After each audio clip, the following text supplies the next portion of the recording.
근데 주식도 공부하면 되고요. 또 부자 되는 공식 책도 냈지만 부자의 공식에 써 있는데 역시 공부하시면 부자도 됩니다. 그래서 지금 이 구독하시는 모든 분들이 다 부자 될 자격이 있는 거예요.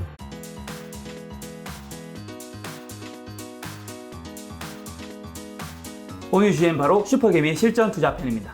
또 책에 보니까 개인 재무상태표와 개인 현금 흐름표를 직접 작성하는 방법이 있다고. 네, 맞습니다. 그래서 네. 우리가 회계학 공부를 안 했거나 네. 주식 투자 안 하셨더라도 그냥 쉽게 설명을 드리면 네. 개인 재무상태표를 작성하는 목적은 우리가 회사 기업의 재무상태표를 작성하는 목적이 남한테 보여주기 위한 거거든요. 네. 물론 회사 대표도 보겠지만 네. 채권자랄지 또는 주식 투자자들이 그 재무제표를 보기 위한 거란 말이에요. 네. 개인 재무상태표랑 개인 흐름표는 절대 남한테 보여주기 위한 게 아니고 내 자신을 위한 거예요. 내가 지금 순자산이 얼마가 있는지, 내가 순소득이 얼마가 있는지를 현재를 파악을 해야지 미래에 내가 얼마 벌 수 있는 부자인지가 나오는 거거든요. 그래서 개인 재무상태표는 너무 어렵게 계정 과목 생각하지 말고 나 그냥 현금 얼마 있니? 주식은 얼마 있고 부동산은 얼마 있고 자산, 연금 자산 얼마 있고 그래서 그걸 다 더하면 현재 내가 갖고 있는 자산이 돼요. 네. 그 자산에서 나 은행에서는 얼마 빌렸고 친구한테 얼마 빌렸고 그 부채들을 다 빼면 그게 바로 순자산입니다. 그러면 개인 재무상태표를 작성하면 두 가지가 좋은 점이 있어요. 하나는 내가 현재 얼마를 갖고 있는 사람이구나. 근데 만약에 현재 10억이 있어. 네. 근데 나는 10억이 부자라고 생각해. 네. 그럼 그쵸, 그거는 이미 부자인 거고. 그쵸. 그러니까 내가 지금 한 20억이 있는데 나는 한 50억이 있으면 부자가 될 것 같아. 그럼 이 20억으로 어떻게 50억이 되는지를 연구하면 되는 거죠. 그게 이제 투자 수익률이 높아져야 되는 이유인 거고요. 그게 첫 번째고 또 하나는 뭐냐면 아까 말씀드렸던 현금 얼마이니 주식 얼마이니 부동산 얼마이니 이게 바로 나의 자산 포트폴리오예요. 근데 이제 자기가 좀 포트폴리오의 장단점을 구별할 수 있는 사람이라면 한번 쭉 쓰고서 나는 내 포트폴리오가 어디가 잘못돼 있구나. 근데 만약 그게 약하신 분은 제가 간단히 말씀드릴게요. 만약에 은행이나 현금성 자산이 많으신 분들은 너무 위험을 싫어해요. 하지만 투자 수익률은 굉장히 낮은 거죠. 네. 그리고 만약에 부동산만 많으신 분들은 유동성이 좀 떨어집니다. 떨어지죠. 만약에 내가 1,000만 원이 필요한데 부동산밖에 없어. 10억짜리 팔아야 돼요. 네. 자, 그리고 만약에 주식만 있다. 좀 고위험, 고수익을 좋아하시는 분들인데 적어도 최적 포트폴리오를 짜려면 어느 정도의 생활비랄지 여유자금이 필요한 은행 예금 그리고 주식, 부동산 이렇게 좀 적절하게 포트폴리오 배분을 하는 게 중요하다. 이게 현금흐름. 재무상태표 정도는 만들어 둬야지. 그렇죠. 앞으로 이제 자기가 어느 정도의 부자 될지 좀 목표도 가질 수 있는 거겠죠. 자, 그다음 개인 현금 흐름표는요. 네. 개인 재무상태표를 만들었는데 순자산이 빵원일 수도 있죠. 나 그럼 부자 안 되겠네? 아니에요. 될 수 있어요. 네. 어떻게 되냐면 현금 흐름표를 작성을 해보는 거예요. 내가 1년 동안 얼마를 벌었는지. 회사 다니면서 얼마를 벌고 또 유튜브를 했는데 얼마를 벌고 어디 샵에서 온라인 스토어 샵에서 뭘 팔았는데 얼마 벌고 쫙 작성을 했는데 1년에 5천만 원을 벌었어요. 그러면 나의 소득은 5천만 원이에요. 그리고 내가 쓴 거 1년 동안 쫙 쓴 걸 봤더니 월세를 얼마를 냈고 세금을 얼마를 냈고 보험료를 얼마를 냈고 내가 5천 벌었는데 한 2천을 썼어요. 그러면 나의 소득은 3천이 나오는 거죠. 그럼 1년에 한 번씩 3천이 나오냐? 그렇지 않아요. 올해 3천이 나온 거고 내년은 4천이 될 수도 있고 그 다음에는 5천이 될 수도 있죠. 그래서 이 현금 흐름표는 매년 작성하면서 전년도 것과 비교하면 돼요. 마치 우리가 기업 분석할 때 손익계산서를 보면서 영업이익이 계속 늘어나는지 당기순이익이 늘어나는지 확인한 것과 똑같이 현금 흐름표 올해 1년 것도 중요하지만 작년 1년보다 올해 1년이 늘었니? 늘었으면 나는 앞으로 부자 될 확률이 굉장히 높아지는 거예요. 계속 나의 순소득, 나의 몸값을 올릴 수 있는 거니까. 그래서 작성을 꼭 하셔야 되고요. 이제 소득 쪽 적힌 걸 보면서 만약에 나 소득이 좀 부족하거나 또는 너무 단순하다. 소득을 여러 가지 충분한 소득 또는 다양한 소득을 발생시키기 위해서 노력해야 되고요. 또는 지출 쪽을 봤는데 야, 나 왜 이렇게 옷값이 많이 들었지? 왜 이렇게 술값이 많이 들었지? 그럼 옷값, 술값을 줄이셔야죠. 그런 통제 목적으로 현금 흐름표를 만드는 거니까. 세무사님 모셨을 때 소득과 지출이 있으면 자기가 연봉이 1억이에요. 지출은 몇 % 정도까지 하는 게 부자 될 가능성이 있는 겁니까? 그거는 사실은 우리가 이제 기초생활비나 최저생활비라는 게 있잖아요. 그래서 우리가 저런 거 있죠. 엔겔계수의 의미가 뭐냐면 저소득자 또는 빈국일수록 엔겔계수가 높은 거죠. 똑같이 사람한테 적용할 수 있죠.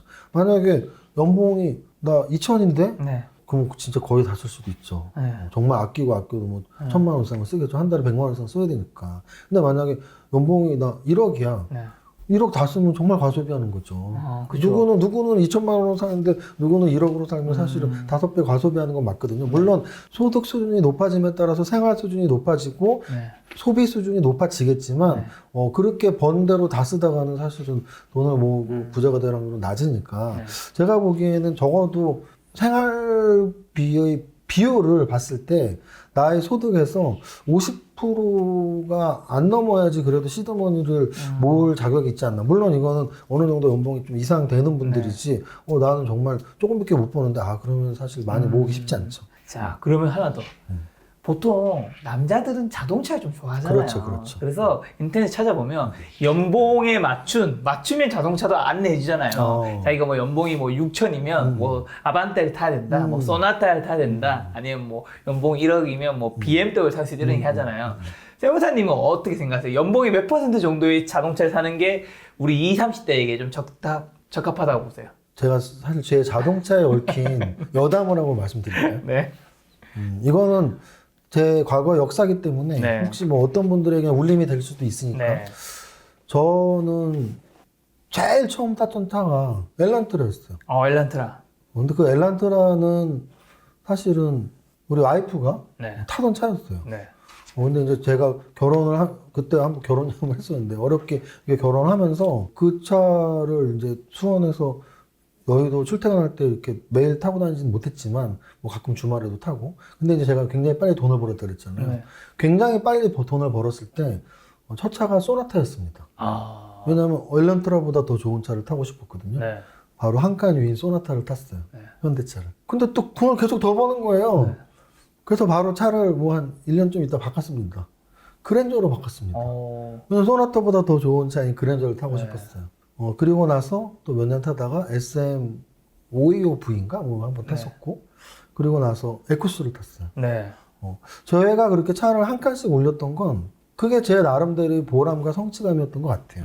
그래서 저는 어떤 분이 차를 살 때 좋은 차 다 타고 싶죠. 타고 싶죠. 근데 과연 그게 나한테 합당한가? 자기가 자문자답을 하면 아마도 이제 과한 차를 타시는 분들도 꽤 있다고 저는 생각을 해요. 그래서 결국은 뭐 소유욕이죠, 소유욕. 그렇죠. 근데 이제 이 소유욕이 클수록 부자가 될 확률은 좀 더 낮아집니다. 그래서 여러분들이 얼마짜리 차를 어느 정도 연봉에 맞는지는 제가 바로 막 답을 내려드릴 수는 없지만, 저의 경우에는 제가 굉장히 빨리 큰 돈을 벌었지만 저는 외제차를 사실은 한 3년 전까지 한 번도 타본 적이 없어요. 굳이 내가 뭐 외제차를 못 타? 그렇죠. 저는 남한테 보여주기 위한 차를 사본 적은 없거든요. 제 만족감이었는데, 제 만족감은 한 칸만 더 좋은 차를 사도 너무나 좋았거든요. 그랬었고, 몇 년 전에 처음으로 이제 외제차를 샀는데, 네. 그 이유는 딱 하나였어요. 에쿠스를 살 때 결심을 했었거든요. 네. 에쿠스보다 더 좋은 차는 우리나라에 없으니까, 요 다음 차는 외제차를 사야겠다. 외제차. 그래서 그 정도가 제가 저의 차를 보는 기준이고, 뭐 이 방송을 보시는 분 중에 나는 정말 차는 진짜 좋아하는데, 네. 그럼 정말 진짜 좋아하는 걸 위해서 더 열심히 버셔야죠. 그 차에 걸맞는 소득과 투자를 하셔서 누가 봐도 야 너는 그거 탈만해 라는 말을 듣는다면 나의 노력의 결과니까. 근데 그렇지 않고 뒤에서 쑥덕쑥덕 야 쟤는 뭐 저런 애가 저런 차를 타? 그러면 그거는 저는 솔직히 반대입니다. 어떻게 보면 사실 자기가 무슨 차를 사든지 그건 자기 자유지만 너무나 자유죠. 어떻게 보면 그 금전적인 그런 라이프 스타일에서 본다면 자기 연봉보다 비싼 차를 산다는 거는 사실은 부자가 되는 뭔가 재테크적인 측면에서는 굉장히 점수가 굉장히 낮다고 볼 수 있는 거잖아요. 그렇죠. 지금 우리는 뭐 내가 행복한 삶을 살 것이냐 아니냐라면 당연히 내가 좋아하는 차에서 그렇죠. 행복한 삶을 살겠죠. 근데 지금은 정확히 말씀드리면 부자가 될 것이냐 안 될 것이냐 얘기에서는 뭐 나의 소비 수준을 넘어서는 차는 부자가 되는데 굉장히 많이 쓰입니다. 자, 그 다음은 이제 뭐 지출 줄이기, 그 다음에 소득 늘리기, 실천 목록 만들기 방법도 있다고. 네, 실천 목록은 사실은 아까도 말씀드렸지만 자기 자신만을 위한 거예요. 그러면 이제 이렇게 표를 만드는 거죠. 네.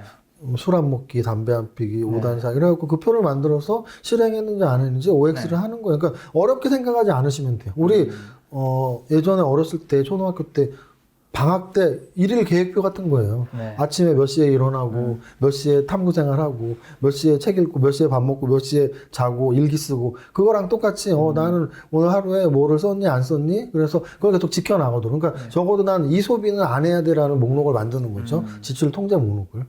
이런 거 하나씩 만들어보면 어쨌든 자기가 좀 더 관심 있게 줄일 그렇죠. 수 있을까 생각하고요. 그리고 이제 뭐 소득 늘리기도 똑같은 개념이에요. 내가 자기 개발을 위해서 내 그렇죠. 소득을 높이는 건 어떻게 보면 자기 개발의 출발점이거든요. 그렇죠. 그래서 일기를 쓰듯이 나 오늘 내 소득을 늘리기 위해서 어떤 노력을 했어. 뭐 이런 것들을 하나하나 써내려갈 때 나의 소득이 늘어나고 나의 지출이 줄어드는 효과가 분명히 저는 나옵니다. 사실 이런 표가 어떻게 보면 누가 보면 영상을 보면서 별거 아니야 할 수도 있지만 이게 생각만으로 있는 것과 테스트하러 돼서 시각화되는 건 느낌이 좀 다르더라고요. 그렇죠.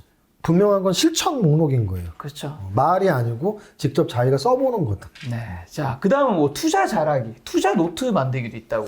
사실은 제 블로그 처음 5년 전에 할 때 제 블로그 이름이 미세무사의 주식 투자 일지였어요. 그러니까 저는 주식 투자의 성공 요인 중에 하나가 자신이 잘한 매매, 투자, 잘못한 투자를 기록하고 잘한 투자는 더 잘하도록 이럴 때 잘했지. 네. 못한 투자는 반성하면서 이렇게 하면 절대 안 돼. 네. 그게 이제 투자 일지거든요. 그래서 저는 투자 일지를 부동산이건 주식이건 몇 월 며칠 날 내가 얼마를 투입을 해서 무엇을 했는데 결과가 어떻게 나왔어. 그럼 이거는 성공한 투자야, 실패한 투자야. 그럼 앞으로는 어떻게 해야 돼. 이 정도는 체크를 해놔야지 그 투자 일지가 우리 학생 때를 비교하면 뭐 오답 노트, 비법 노트 같은 게 되는 거죠. 그렇죠. 나만의 투자 노트를 만들어 가야지 그 실력이 쌓이는 거지. 결국은 투자의 성공은 내 투자 경험과 지식을 높이는 건데 그것만큼 투자 일지를 쓰는 것보다 좋은 건 없다고 생각합니다. 그래서 어떻게 쓰면 되는 거죠? 뭐 구체적으로 아까 말씀드렸지만 정답은 없어요. 왜냐면 자기 자신이 보기 편한 거니까. 자기 자신이 보기 편한 건데 적어도 꼭 들어가야 되는 사항들은 이거 언제 투자를 시작해서 언제 투자를 끝나니. 우리 이런 분들 있어요. 나 땅 샀는데 2배 올랐어. 야, 언제 사서 언제? 한 10년 됐어.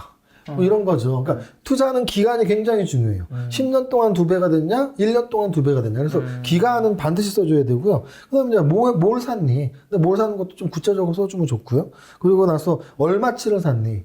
얼마치를 샀니? 그리고 나의 투자 수익률이 그래서 그 기간 동안 어떻게 나왔니? 그럼 이거는 사실 연평균으로 내가 치환을 할 수 있는 계산기 능력은 되면 돼요. 1년에 30%가 났는데 나 3년 갖고 있었어. 그럼 3년 동안 2배가 났겠죠. 100%가 났겠죠. 그래서 3년 동안 100%면 1년에 30%. 연평균으로 이렇게 치환을 해야지 투자 대상에서 성공이냐 실패냐 내가 비교를 할 수 있죠. 적어도 1년 동안 은행 금리가 요즘 워낙 낮아져서 은행 금리가 뭐 한 1%, 2%니까 사실 뭐 한 10%만 벌었어도 성공 투자라고 할 수 있죠. 근데 내가 위험을 만약에 많이 감수했다면 적어도 뭐 20% 이상 수익률을 추구해야 되고 굉장히 낮은 위험으로 그 투자 대상에 투자를 했다면 뭐 1년에 진짜 5% 10%도 땡큐죠. 은행금리가 너무 낮으니까. 그래서 투자 수익률을 연평균으로 환산하고 그리고 이제 내가 그 투자를 왜 했는지 투자 아이디어가 굉장히 중요하죠. 그러니까 제가 주식 투자에서 늘 중요하게 생각하는 게 종목 선정이다. 종목 선정을 왜 그 종목을 선정했는지 투자 아이디어에서 출발해서 삼박자로 이 종목 차트도 좋아, 재료도 좋아, 재무제표도 좋아? 사야지. 투자 아이디어 출발점이에요. 부동산도 똑같아요. 부동산도 내가 왜 저쪽 상가를 생각했는지 저쪽 동네의 아파트를 생각했는지 투자 아이디어 반드시 써주시고요. 그리고 이제 마지막으로 문제점과 개선 방향이죠. 이건 뭐 인생의 진리죠. 내가 뭔가 잘못했으면 뭘 잘못했었는지 그리고 앞으로 어떻게 하면 더 잘하는지 뭐 이런 것들을 꼼꼼히 기록하면 그게 나만의 역사가 되고 나만의 투자 비법이 된다. 알겠습니다. 자, 올해 사실 세무사님과 제가 처음 만나 뵀잖아요. 그리고 지금 한 3번째 만나 뵙고 영상을 촬영하고 있는데 마지막 드릴 질문은 이제 김 작가에게 해주고 싶은 2021년의 조언과 그 다음에 2020년을 맞이하면서 마지막 시청자들에게 연말 인사인데요. 사실 제가 올해 나이가 39세예요. 내년에 이제 40이 되거든요. 40이 제가 인터넷에 찾아보니까 이제 40이 이제 불혹이라고 해서 세상 일에 정신을 빼앗겨 판단을 흐리는 일이 없는 나이라고 하는데 저는 365일 내내 빼앗기고 있는 것 같아요. 여전히 흔들리고 여전히 불안하고 여전히 혼란스럽고 그런 저에게 어쨌든 세무사님이 저보다 연배가 높은 선배님이시니까 후배에게 인생의 선배로서 조언 한마디 해주시고 시청자분들에게 마지막 연말 인사도 좀 부탁드립니다. 일단은 우리 김 작가님한테 제가 아마 지난번 출연했을 때, 네. 이거 자르실 거 아니에요? 근데 안 자르고 다 내보내셨었는데, 네. 부자의 기준 또는 어떤 사람이 부자가 되냐는 질문에서 네. 저는 정말 김 작가님은 부자의 조건 충분히 갖추셨다고 그때 설명을 드렸고, 네. 근데 이제 지금 부자에 대한 질문이 아니고, 그쵸.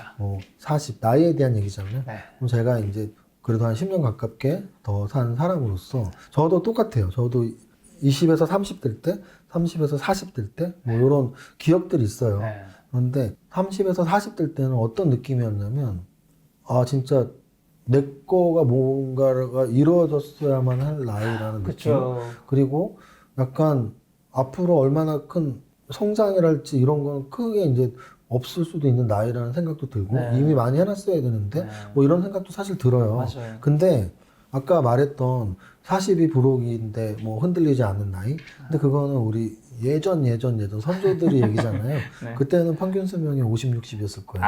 근데 지금 평균 수명이 100세입니다.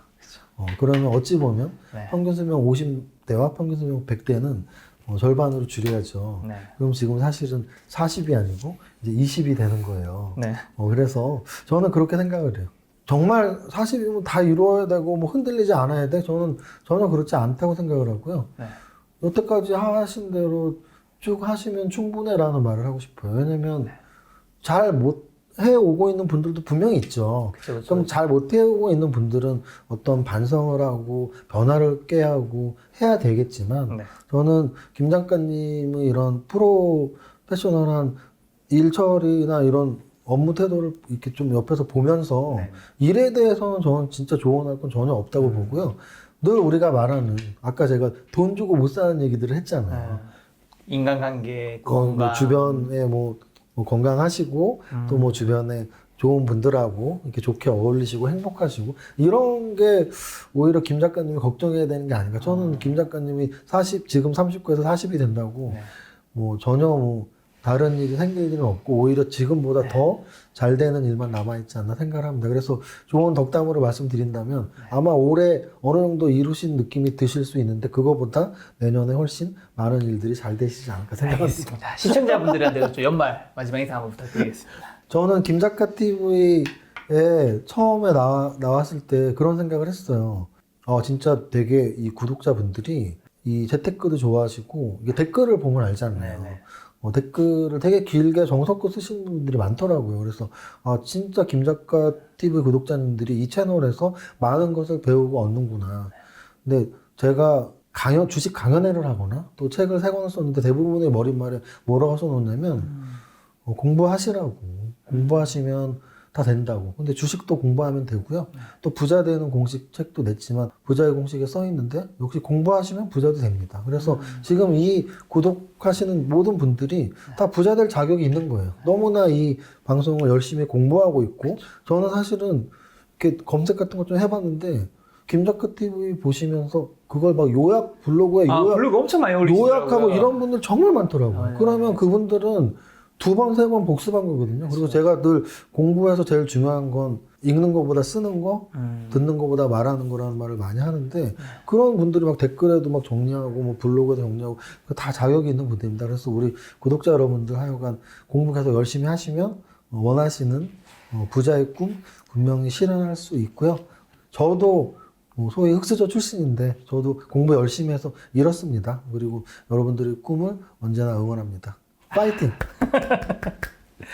네, 많은 분들이 이정윤 세무사님의 이야기를 토대로 2021년에 좀 더 부자가 될 수 있는 한 해 되었으면 좋겠고요. 오늘 만나 뵌 손님은 슈퍼게임 이정윤 세무사님이었습니다. 지금까지 여러분 소중한 시간을 함께 해주셔서 정말 감사합니다. 오늘도 김 작가였습니다. 고생 많으셨습니다. 감사합니다. 또 세무사님께서 2020년에 마지막 출연이시라고 이렇게 선물을 가지고 오셨습니다. 와. 부자의 공식 이제 책 5권 가지고 오셨고요. 사인을 이제 이렇게 10년 안에 100억 부자 되세요라고 이렇게 사인까지 해서 남겨주셨는데요. 이 책을 이제 독자분들에게 구독자 이벤트로 드리려고 하는데 이벤트의 문제는 이겁니다. 부자의 공식 저자 이종윤 님의 직업은 무엇인가? 자, 1번 변호사, 2번 의사, 3번 세무사, 4번 변리사. 네, 여러분들께서 배우는 없나요? 네? 배우. 대체 누구 닮았다고 하셨죠? 그분 닮았긴 닮았는데 누구였죠? 말하지 않겠습니다. 지금 사진 뜨고 있을 텐데. 네, 어쨌든 배우는 아니고요, 여러분. 네, 이 네 가지 중에서 여러분들이 이 네 가지 중에서 이제 저자님의 직업을 맞출 수 있는 분들은 그 정답을 적어주시고 이 책을 받고 싶은 이유를 적어주시면 총 5명을 선정해서 이 책 5권을 여러분들에게 배송해 드리도록 하겠습니다.